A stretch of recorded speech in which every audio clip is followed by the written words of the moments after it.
guys, ngayon kakadating ko lang sa school and magtututorial ako ng paano gumawa yun sa pack orders ng thank you para sa paper.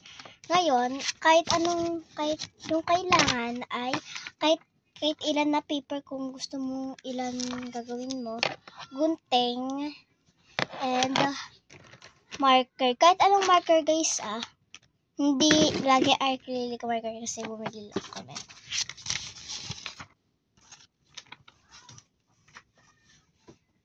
And now, kuha kayo ng paper and cut nyo pahaba and wait.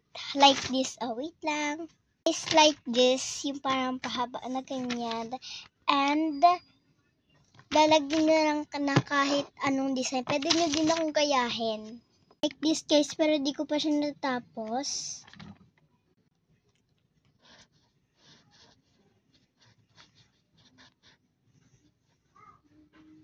And guys, tapos na ako mag-design and like this.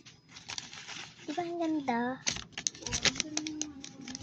Thank you. Bye-bye guys. Thank you for watching.